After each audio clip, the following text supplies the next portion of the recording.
দারুণ সুন্দর লাগে গরম ডাল ভাতের সাথে খেতে। খুবই মুচমুচে এই মিষ্টি কুমড়ো পাতার বড়া। নমস্কার, আমি বন্দনা। তোমাদের সবাইকে বন্দনা রসইমে অনেক অনেক স্বাগত। আমি তার জন্য মিষ্টি কুমড়ো পাতা নিয়ে নিয়েছি। 5টা পাতা ছিল, পাতাগুলোকে ভালো করে ধুয়ে নিয়েছি। আমি বড়াটা বানানোর জন্য মসুর ডাল ইউজ করব। 1 বাটি মসুর ডালকে আমি 2 ঘন্টা ভিজিয়ে রেখে দিয়েছিলাম। গ্যাসের উপরে কড়াই চড়িয়ে দিলাম, অল্প একটু জল অ্যাড করেছি। আমি পাতাগুলোকে জাস্ট গরম জলে 2-4 সেকেন্ড ডুবিয়ে রেখেছিলাম। বয়েল করা নেই, খালি 2-4 সেকেন্ড দু সাইডটা একটু ডুবিয়ে দিয়েছিলাম। দিয়ে এটাকে এই ছাঁকনিতে ছেঁকে রেখে দিয়েছিলাম।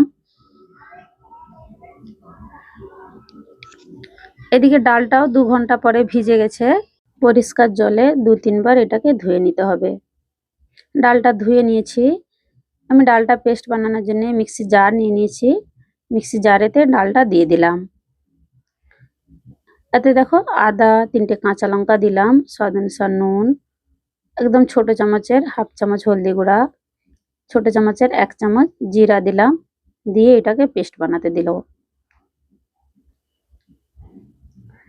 মিষ্টি কুমড়োর পাতাটা আমি জলে কিছুক্ষণ ডুবিয়ে রেখেছিলাম এই জন্যে কি কুমড়া পাতাটা হালকা শক্ত থাকে। পালং শাকের পাতা যেমন নরম থাকে সেরকম নরম থাকে না, একটু শক্ত থাকে, সেই জন্য হালকা আমি গরম জলে ডুবিয়ে নিয়েছিলাম। তোমরা চাইলে এই প্রসেসটা স্কিপও করতে পারো।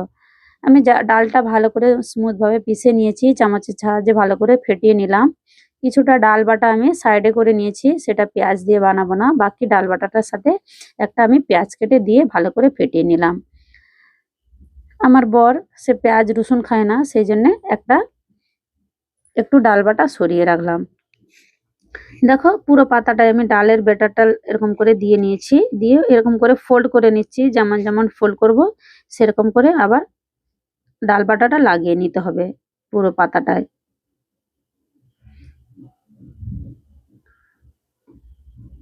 এরকম করে পুরো পাতাটায় লাগিয়ে নিলাম।